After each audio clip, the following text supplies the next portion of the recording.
of what we're studying. You know, the whole Bible story centers around the theme of the redemption of man from sin.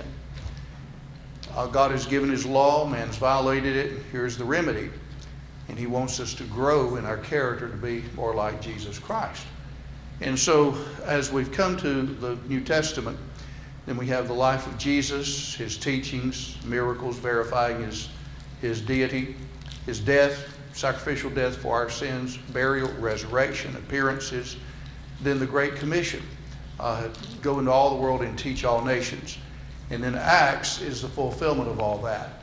And there is a kind of an orderly way that he went about. And right before Jesus ascended, he told his apostles that you'll be my witnesses both in Jerusalem and all Judea, Samaria, and to the uttermost parts of the earth. And that's really what we have in our overview, our outline, the Jerusalem church in the first 7-8 chapters, and then the spread of the gospel through those regions that was actually prompted by the killing of whom? Not yet. Chapter 7. Stephen. There you go. And then you're thinking ahead, Roz. That's good. And so then by the 8 through 12, those transition chapters where the gospel is beginning to go to others, we have the Ethiopian in 8. Saul is, converted in 9, Cornelius in 10. And then we have an introduction to the church in Antioch in chapter 11, which is going to be the sending church for Paul on all 3 journeys. And also composed of Jews as well as Gentiles, Greeks. So then in the 13 through 28, we take on more of Paul's work and among the Gentiles. Obviously, I say among the Gentiles, but when he would go to a city, he would look for what first? A synagogue. And there's more of an efficiency to that. So the 13th and 14th journeys, primarily in southern Galatia, the Isle of Cyprus, the conference on Jerusalem, on circumcision, whether or not Gentiles have to be circumcised and keep the law in 15. And then in the second journey, we have him going primarily to Achaia, to Greece, and we have the letter writing beginning in the second journey. He goes to Athens in chapter 18. He's worried about the Thessalonians. Timothy, it comes to him. He says, go back and check on them. And during the meantime, he goes to Corinth. And then Timothy and Silas come to Paul. And then he writes the first Thessalonian letter based on the report that they gave, as well as, of course, obviously all of it's by inspiration. Timothy brings a good report, and he writes first Thessalonians and then second Thessalonians. Meantime, he goes a little bit after, I say not in the meantime, afterwards, he goes to Ephesus, Cenchrea, then to Ephesus, and there's a brief beginning of the church. He sails down to Caesarea, salutes the church in Jerusalem, and then comes back to Antioch. Meantime, as he's coming over in over this area, Apollos comes to Ephesus, and he's a good man, does a lot of good things, but he knows only the baptism of John. So Aquila and Priscilla take him aside and expound to him the Word of God more accurately. Then he wants to go to Corinth. And then Paul comes, and we have the events in Acts 19 where there's a problem. There's 12 men who had been baptized under a wrong baptism. Always remember that when you're talking to people who think it doesn't matter. Well, I think I was baptized. I know the water was involved, but they have no clue. Why? And Acts 19 is a great passage to indicate that you can go through the same activities, the right activities, immersion, but if the reason is wrong, then it's an invalid baptism. Paul said so much in that. At least they had been baptized under John's baptism, which was scriptural for a while at least. But after the baptism of the commission went into effect, the baptism of John was no longer valid. So Paul comes, and then we have the events that happened in Ephesus. A lot of good was done. And then during that time, he writes likely the Galatian letter, and we know he wrote 1 Corinthians. And so during the time, though he's there are some people from Chloe's family who come and say, Paul, we'd like to, there's certain things that are going on that are not good. And there's division, and there's fornication, and there are all kinds of difficulties going on. And so they have questions for Paul as well. And that occasions the writing, of course, of the 1 Corinthian letter from Ephesus. We're going to fast forward through these charts we've already been over. Just suffice it to say, they were in a culture that was not favorable to living righteous lives. Everything against it was, everything in it was against holiness and righteousness and morality. And so we have Paul. We're not going to spend time on this. We want to come right down here. We talked about the problem over preachers and division, worldly wisdom. Chapter 5, the man had his father's wife. They were going to law with each other. Then he comes back in the end of 6 and talks about why fornication is wrong. And then in chapter 7, we've been talking about questions that they had. They'd written something now concerning the things whereof you wrote. And so they've involved marriage primarily. So come on down here to chapter 7. And I put 2 or 3 things together. Here we go. The answers to written questions the Corinthians had raised. The purpose of marriage and obligations. It's good for a man not to touch a woman, but to avoid fornication, let every man have his own wife, every woman have her own husband. And he talks about some of the marital obligations. And then in 8 through 16, which I think we ended up, I was asking Randy, what verse did we actually end? I didn't jot it down last week. 15, okay. That's what Randy had said. He was thinking that was right. That sounds right. So what we have is advice to special groups, to the unmarried in 8 and 9. And we want to remember also as we go through that you've got some absolute ideas, absolute statements in here, absolute truths. And then you have some what we might call inspired advice that Paul gave because it was due to a present what that was among them? Present distress. That's right, a present distress. I want you to notice just before we go on, because I think this is helpful. Down in verse 25. Now concerning virgins, I have no commandment of the Lord, but I give my judgment as one that hath obtained mercy of the Lord to be trustworthy. My judgment. But if you'll notice verse 40, she is happier if she abide as she is after my judgment, and I think that I also have the Spirit of God. That is, this is inspired advice that he's given. But on several things Paul says, if you differed or you did something besides what he said, had you sinned? You had not sinned. But so going back, or in verse 26, I think therefore that this is good by reason of the distress that's upon us, namely that it's good for a man to be as he is. Keep reading. Art thou bound unto a wife? Seek not to be loosed. Art thou loosed from a wife? Seek not a wife. But shouldest thou marry, thou hast not sinned. And if a virgin marry, she hath not sinned yet. Notice this principle. Yet such shall have tribulation in the flesh, and I would spare you.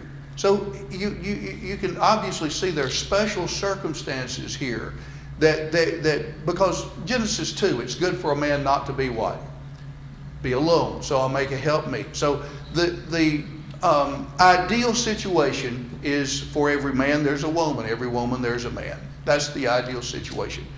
But Paul is not contradicting earlier passages of Scripture. He's not contradicting what, for instance, he said in 1 Timothy 5, I would that the younger women marry, bear children, guide the house.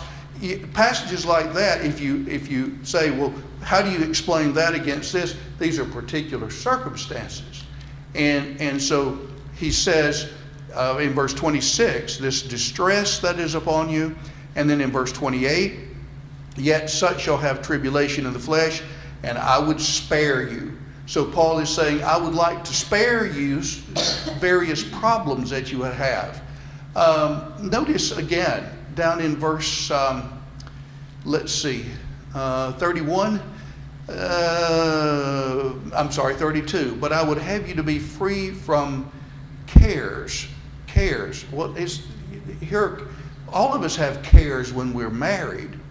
But if we marry in a circumstance that's very hostile to us as Christians, then he says it might be better what? Not to marry. Yeah, I would have you free from cares.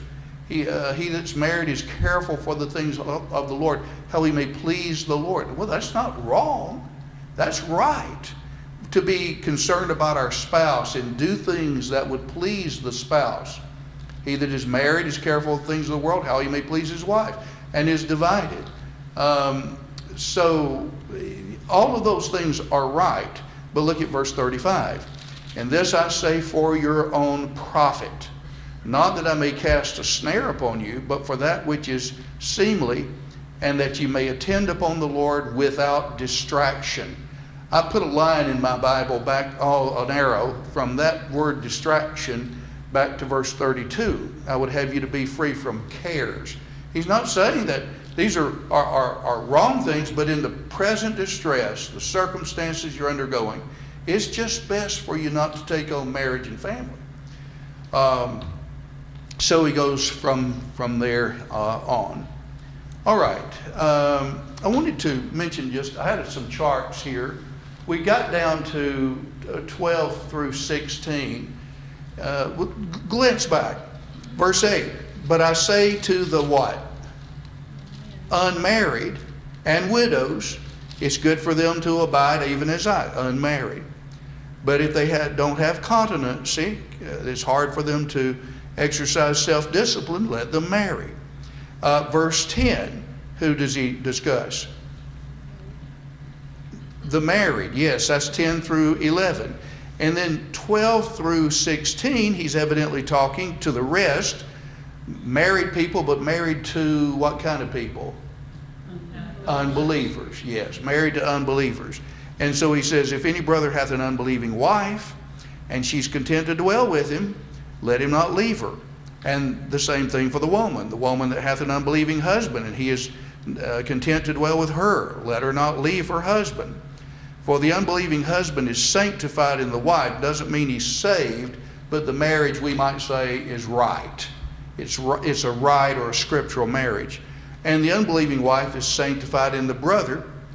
Else were your children unclean, but now they are holy. It goes back to the time in Ezra and Nehemiah where the children would have been considered unclean with their wrong marriages.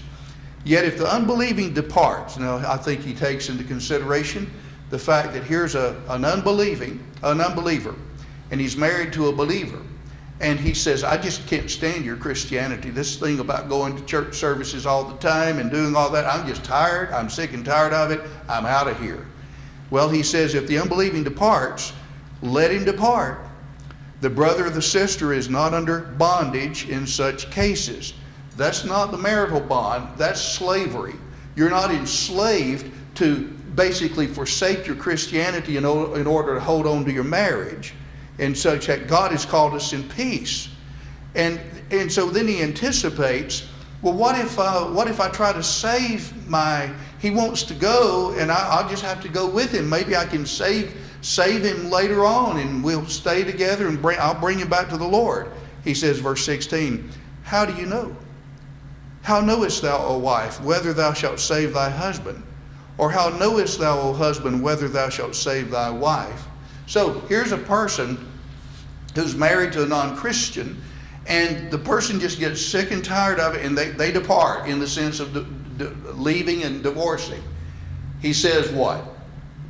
Go ahead and let it happen. Don't try to sacrifice your discipleship in order to save the marriage. What he doesn't say is that you can do what later? Remarry. Yeah.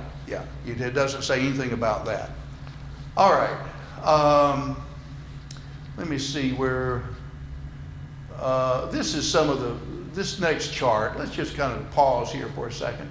Some of Paul's statements must be taken in the light of the circumstances, the distress that's upon us, the tribulation in the flesh. Care has to be taken that we discern between the principles that are of universal application and those primarily aimed at sparing the Corinthians from unnecessary troubles, problems that would grow from having marital obligations during difficult times. Those difficult times may have been caused by severe persecution. We're just not told what they were.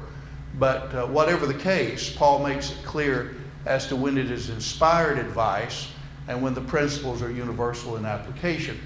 An overriding theme is that during the present distress under which they were living, it was good or better for them not to marry.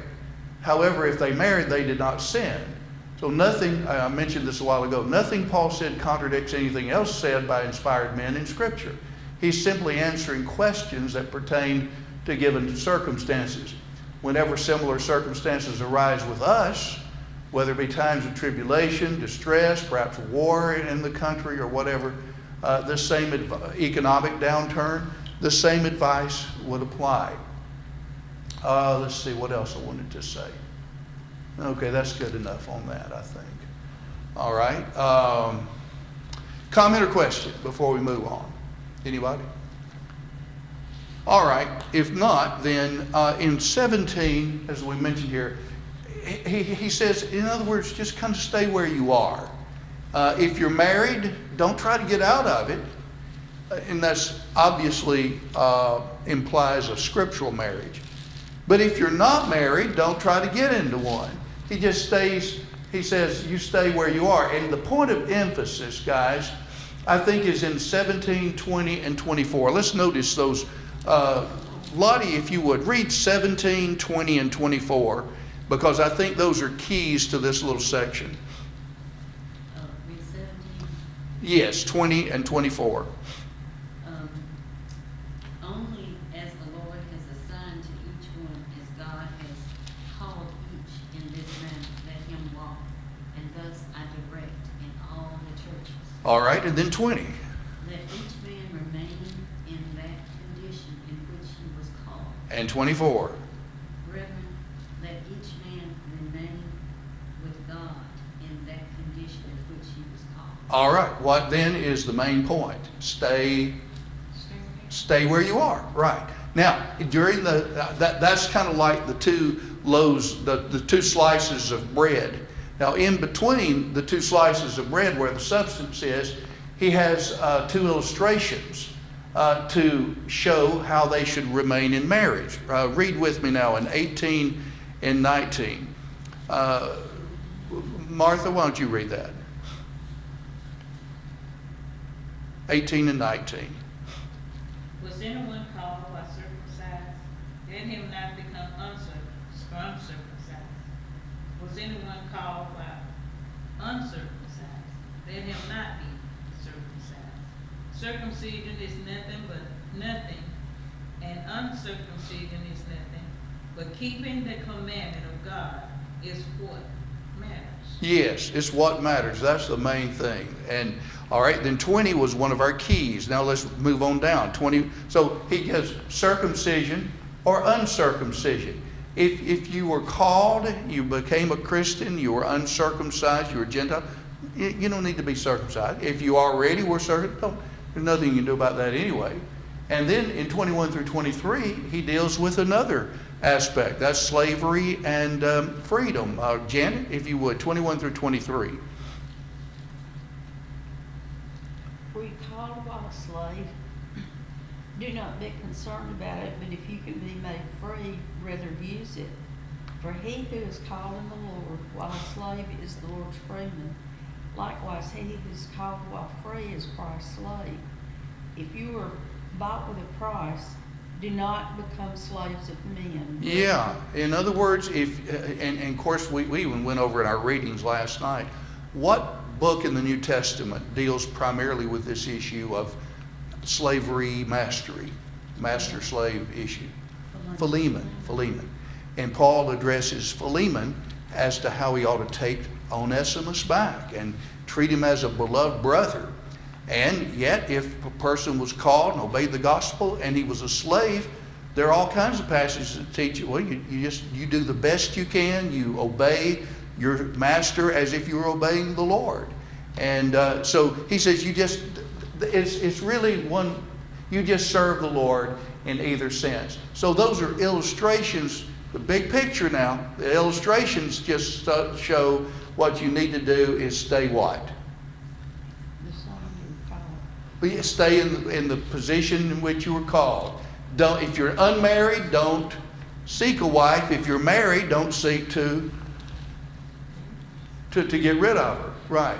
And I mentioned here, verse 20 does not justify remaining in a sinful, unscriptural marriage, but the kind just described. It would obviously take into consideration you were in a scriptural marriage to start with. And so that's the idea there. All right, let's see. This is another point I wanted to make. This is inspired advice, as we've already alluded to. It's not off-the-cuff statements. They were special circumstances. Differences were not between right and wrong, good or bad, but between what is good and better. Notice down in verse 38. So then both he that giveth his own virgin daughter in marriage doeth well, and he that giveth her not in marriage, as a father toward his daughter, does not give her away, he does what? He does better.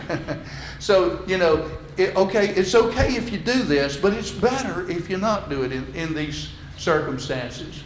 So the purpose for the advice was to spare additional tribulation. I know I'm almost like beating a dead horse, but I think those concepts are sometimes lost when the passage is studied. All right, so in 17 through 24, you stay where you are. Now, in 25 through 40, he has advice given to virgins and others who are unmarried. Let's read 25 down through 31 to start with. Robin, if you would. Now concerning virgins, I have no command of the Lord, but I give an opinion as one who by the mercy of the Lord is trustworthy. I think then that this is good in view of the present distress, that it is good for a man to remain as he is. Are you bound to a wife? Do not seek to be released. Are you released from a wife? Do not seek a wife. But if you marry, you have not sinned, and if a virgin marries, she has not sinned. Yet such will have trouble in this life, and I am trying to spare you. But this I say, brethren, the time has been shortened, so that from now on those who have wives should be as though they have none, and those who weep as though they did not weep, and those who rejoice as though they did not rejoice, and those who buy as though they did not possess, and those who use the world as though they did not make full use of it, for the form of the world is passing away. Yes, I think those primary verses from 29 through 31 deal with just this very loose hold that we have on physical things, even physical relationships. Time is shortened. Henceforth, both those that have wives may be as though they had none, and those that weep as though they wept not. That just don't get too close in that, because you want to serve the Lord first. And then as all these difficulties come, you have to handle those. And so I'm trying to spare you, as Robin read just a moment, I would try to spare you this tribulation back in verse 28. Let me see here where I wanted to go with this. Let's see. No, here we're right. So in these passages, he says you just need to have a looseness on these temporal affairs, whether it be marriage, sadness over things, or even your own possessions. Verse 31, those that use the world is not using it to the full, for the fashion of this world passes away. So then he comes back to marriage, and there again emphasizes verse 32, but I would have you be free from cares. Now he shows why that's so in 32 through, let's read 32 through 38. And again, he's talking primarily about what class of women here? Women who've never even married, virgins, yes. All right, let's see, Sister Eleanor, if you would, 32 through 38. But I would have you without carefulness. He that is unmarried careth for the things that belong to the Lord, how he may please the Lord. But he that is married careth for the things that are of the world, how he may please his wife. There is difference also between a wife and a virgin. The unmarried woman careth for the things of the Lord, that she may be holy, both in body and in spirit. But she that is married careth for the things of the world, how she may please her husband. And this I speak for your own profit, not that I may cast a snare upon you, but for that which is comely, and that ye may attend upon the Lord without distraction. But if any man think that he behaveth himself uncomely toward his virgin, if she pass the flower of her age, and need so require, let him do what he will, he sinneth not, let them marry. Nevertheless, he that standeth steadfast in his heart, having no necessity, but hath power over his own will, and hath so decreed in his heart that he will keep his virgin, doeth well. All right, thank you. I'm sorry, I interrupted you, didn't I? 38 also. So then he that giveth her in marriage doeth well, but he that giveth her not in marriage doeth better. All right, so going back just briefly, he talks about the care we have, cares of the world.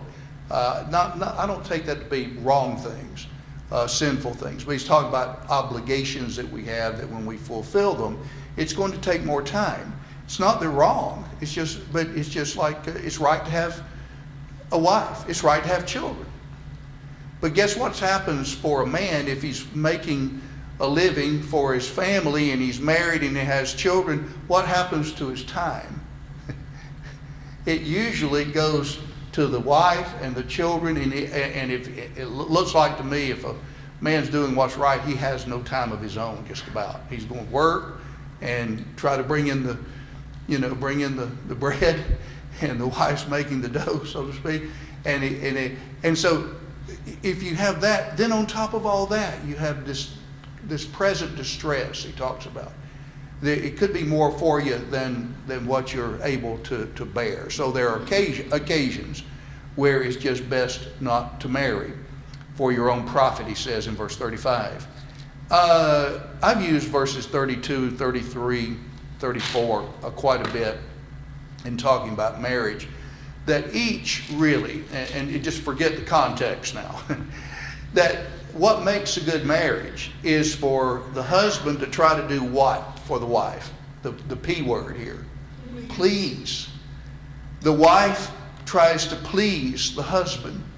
And all of us understand that there are a number of things that a wife might like to do, someplace she likes to go, something that appeals to her, that it really might not appeal to the husband. But it's like we get our wives or our husbands things for anniversaries, not necessarily that we want, but what she wants. That's pleasing. Is that right? Sure it is. That's right. And it works both ways. And when both partners seek to please the other, that makes more of a happy marriage. It's what God intends. It's really taking care of that little four-letter word, love. Love seeks not its own. Remember, 1 Corinthians 13.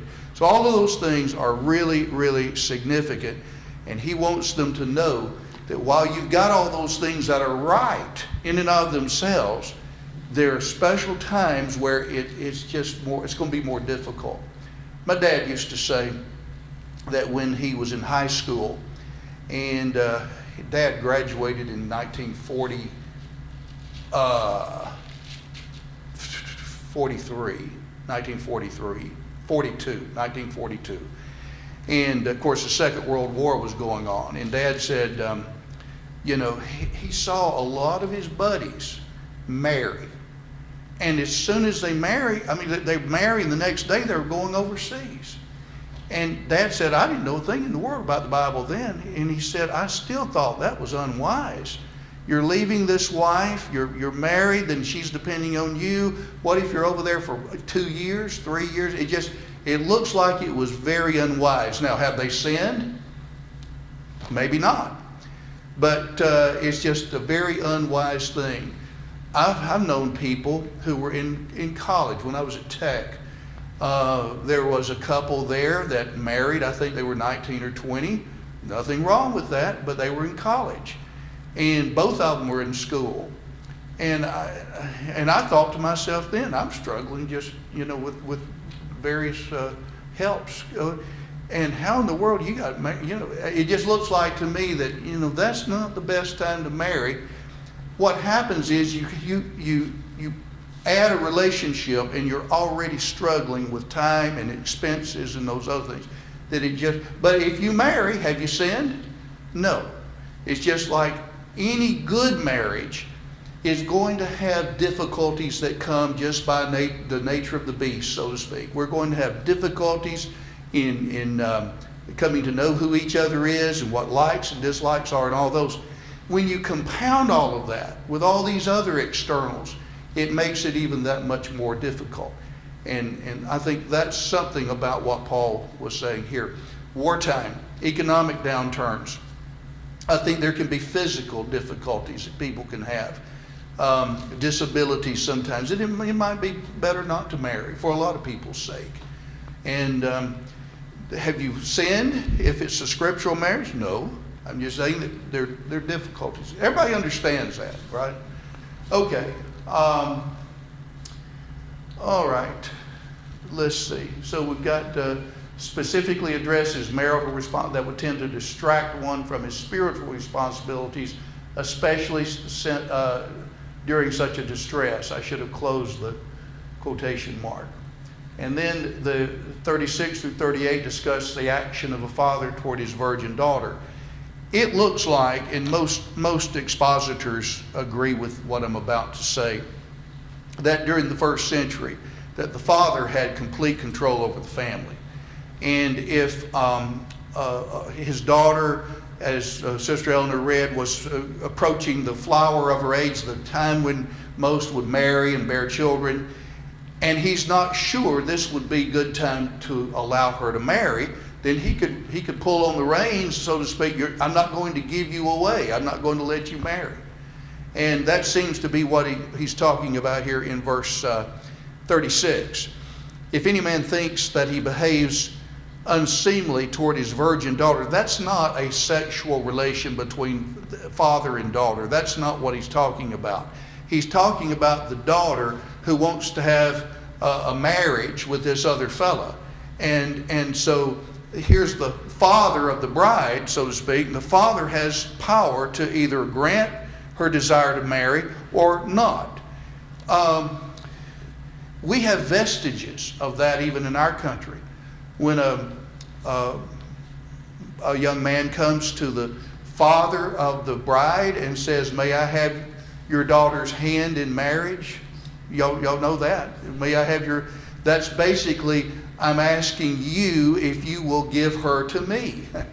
And so we still have vestiges of all of that in our traditional things that we do around marriage, or weddings at least. So he says in 36 again, "If she be past the flower of her age, and if need so requireth, let him do what he will. He sins not, let them marry." That's not the father and the daughter, it's the daughter and a husband.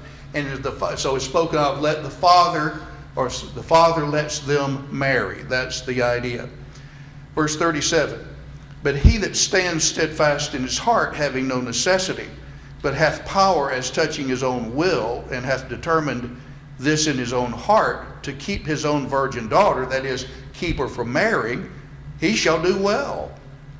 So then both he that gives his own virgin daughter in marriage doeth well, but he that gives her not in marriage does even better." And so that's the context. Does that make sense to everybody? Yes, ma'am, Gwen. You keep reading virgin daughter, but my translation just says virgin. Yeah. In the word daughter, there is in italics in the American Standard and some other, because that helps to complete the thought. Yeah. It's not some kind of incestuous relation between the father and the daughter. He's talking about the father who has a daughter who is a virgin, and the daughter wants to marry somebody. Does he let her marry or not? I think that's the idea. Janet, you look like you wanted to say something. Oh, I was just wondering about it, if maybe part of this might be that sometimes the parents arrange a marriage. Yes.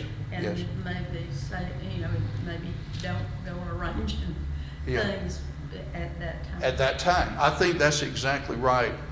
Lee and I when we hadn't been married but maybe a month or two, and we were living in Dallas, Texas, and there were two fellows from Arkansas who had come from Arkansas to Dallas for work.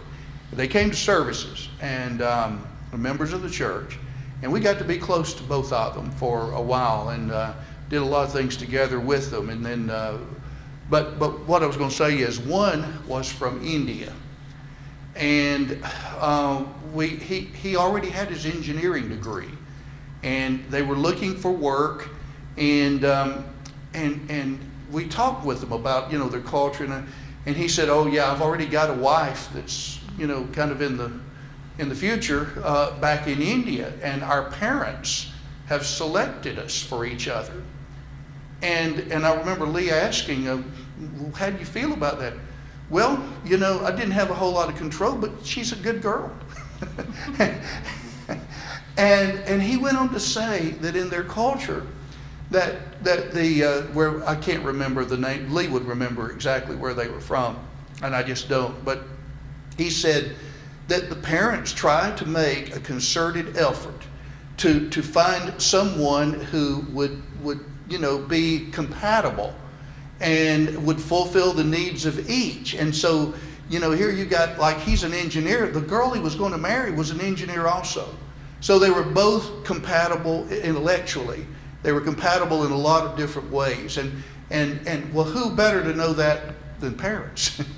I've thought about that from a lot of different angles, that's not a real bad idea. You see it all through the Bible. How much choice did Adam have when God gave him Eve? Evidently it worked out pretty well, though. Isaac and Rebekah, Abraham sent Eliezer all the way to Padan Aram to find a wife, found him, brought her back, and then all of a sudden they're married, That's been done, and it can work out well.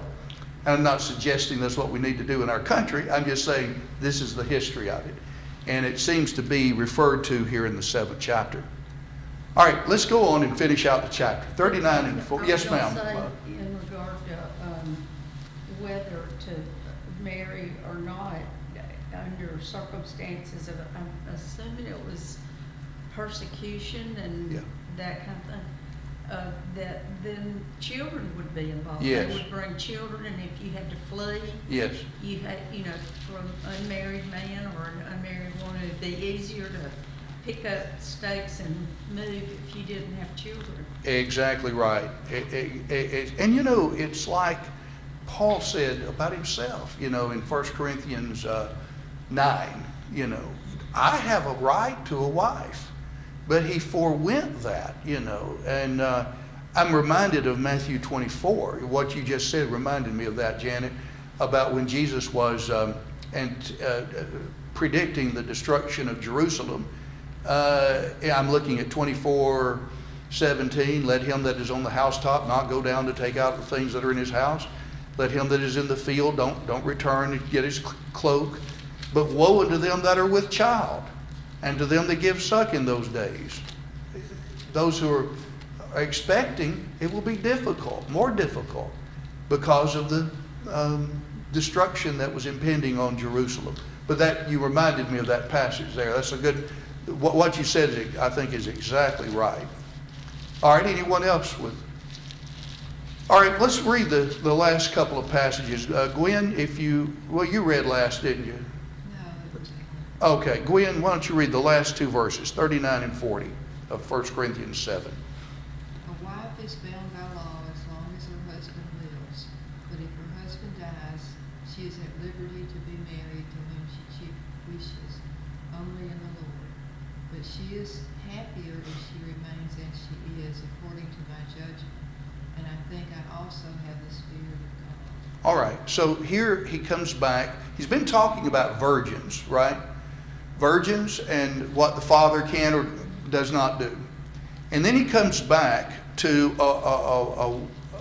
we might say, a widow. A wife is bound for so long time as her husband lives. That's a general statement, isn't it? Unless, of course, fornication occurs, she can divorce him unless he dies, which is what is implied here. But if the husband be dead, she is free to be married to whom she will. That's almost the same language as Paul stated in Romans 7, 2 and 3, that a wife is bound by law to her husband so long as the husband live. But if the husband be dead, she is free from the law of the husband. So that she be married to another, that's okay. But he adds something here. She is free to be married to whom she will. What's that last phrase? Only in the Lord. We'll come back to that in a moment. But then look at how he follows it. But she is happier if she abide as she is after my judgment, which is remain what? Remain unmarried. And I think that I also have the Spirit of God. This is spiritual advice, we might say, or inspired advice. A lot of times people look at that passage and say, well, today, does that mean a widow can, if she remarries, can it only be a Christian?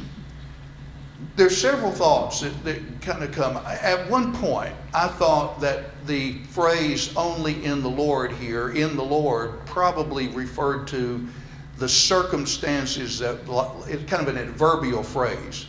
It would modify marriage, that the marriage was scriptural, that she's not marrying somebody who didn't have a right. And it is an adverbial phrase. And then I would back that up by saying that there are other occasions. Usually in the Lord means in Christ, being a Christian. But sometimes it doesn't mean that. Like children obey your parents in the Lord.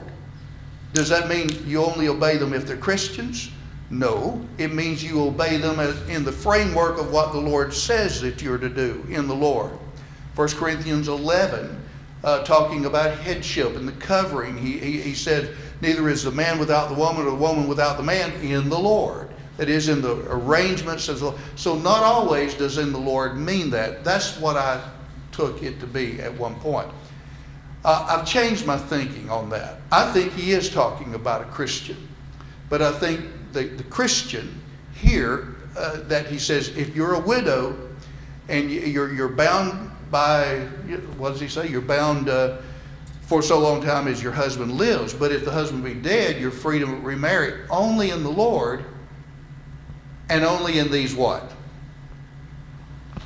Circumstances, the distress. And so I think, and the reason I would even put more emphasis on that now than I used to is because of verse 40. Because he says, but she is what if she abide as she is? Happier. Not unscriptural, but she's happier if she abides after my judgment. I think that I have the Spirit of Christ.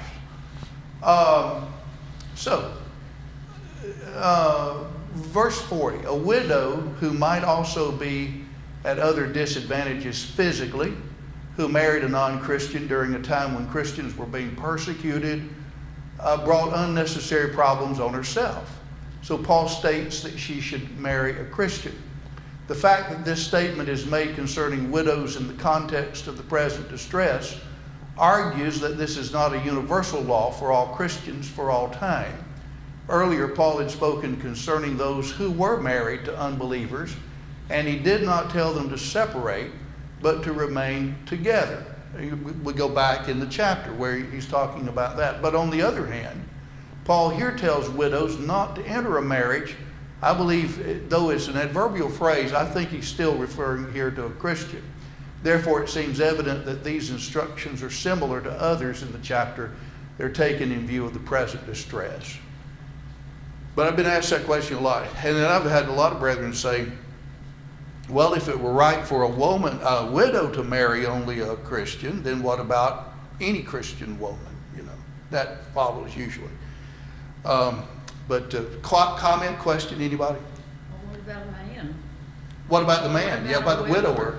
Is that what you're thinking? Yeah. Yeah, what about a widower? Yeah. And quite frankly, I think it would be the same way. There'd be certain circumstances that it's just best not to marry. But if you do marry, and the circumstances, you need to be married to somebody who's on the same page with you. It's just so unwise, so unwise. Lee and I know a person who married a lady who married a widower and not a Christian, and boy, they had all kinds of problems. And it's just not wise. It's not wise. And I'll tell you what, you have to wonder sometimes. We don't want to put ourselves. Well, what did the Lord say in Matthew 6 in the model prayer? Lead us not into temptation, but deliver us from the evil one. Why would a person want to go into something where he knows he or she is going to be tempted to be unfaithful in a lot of different ways? Why go into that? It's just, I've thought about this from every way I can think, and probably left out a number. But Suppose the one that she married in the church is not faithful. I'm sorry, what was that, Martha? Suppose the widow marries someone in the church that is not faithful. Yeah, it would be the same way. Looks like to She me, still have just problems. because they were immersed. So maybe that's why They got wet. Paul was saying just stay as you are. Yes, and also, there are people. All of us know this. There are people who just got wet. They just were baptized, but they didn't make a commitment to the Lord. There's a difference between that. I remember I may have told some of us here at Pleasant Grove before, but I don't know if I should say who it was, but it was on my grandmother's side of the family, one of her relatives. And this happened way back, late 60s, early 70s. And the man's wife had died. They'd been married 50 or so years. And he was lonely, and then he found this lady somewhere, and they were attracted to each other. She was not a Christian. And so he told her, he said, I'm not going to marry you. We can maintain this friendship, but I'm not going to marry you until you become a Christian. Well, lo and behold, what happened the next Sunday morning? Bright and early, she was baptized. They continued on. They didn't have 2 or 3 years together anyway before he died. But the point is, you want somebody who's dedicated to the Lord, committed to the Lord, not just were baptized just to please somebody. That's no good at all. Other comment or question? Okay, a lot on this.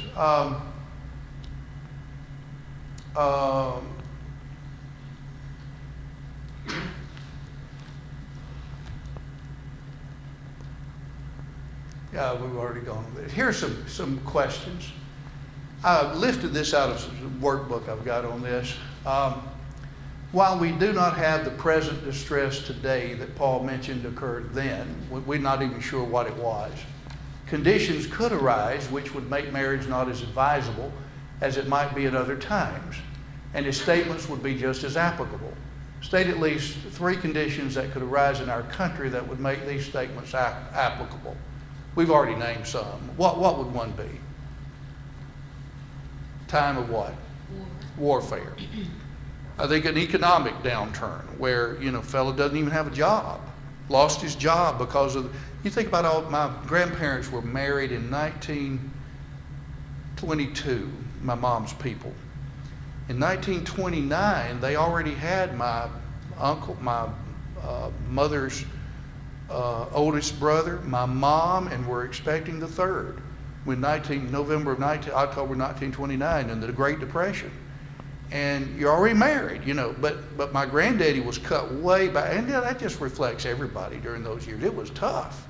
and you have responsibilities, it's just a matter of common sense, really. Some people have personal circumstances, personal now, not necessarily this, but personal, that could make marriage unadvisable, and hence the same statements would be applicable. Could it be? I think so. If so, name at least 3. What about emotional difficulties? We all know people who've got all kinds of mental difficulties, and then they marry, and then what happens?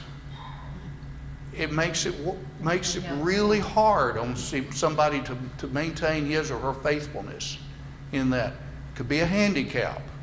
It could be a number of things that if they marry, are they sinning? No. But it's just inadvisable because it makes it more difficult in other things. Or they might have personal responsibilities, like to sick parents. Yes. Or Yes. sick, somebody around them that they have a responsibility to. Exactly right. A great point, Sister Janet. Great point. And there are a lot of folks we've known that are like that. That they've poured their whole soul basically into taking care of sick family members. And then to rightly divide the word or handle it accurately, we have to be careful to discern between what Paul's inspired advice was and what absolute commands are. Go through the chapter, note at least 4. We could do this real quickly, and then we'll stop. Let's do that. Look at verse 2. Because of fornications, let each man have his own wife. Is that just during the distress, or is that an absolute? That's absolute, yeah. 3, 4, 5, all of those are what? Absolutely. Absolutes, yeah. Verse 6, 7, that all men were even as I myself. That would be relative to the circumstances, yes. Then 8, really down through 8 through at least down through 16 would all be absolutes there. Then 17 through 24 with staying in all of those would be absolutes. Concerning virgins, Paul talks about his judgment in 25. Verse 26, it's good for a man to be as he is. That would be given the circumstances, right? Anyway, you can go through, and it's a very easy thing to do, but you can see when you're looking for it, you can see the difference between what are absolute truths that are universal in application, and then advice that's best carried out given, difficult circumstances. Lottie, you look like you wanted to say something. Anyway. Martha, anything? No, sir. All right. Why don't we pause there, and if there are no other comments, a great chapter, guys, a great chapter, lots of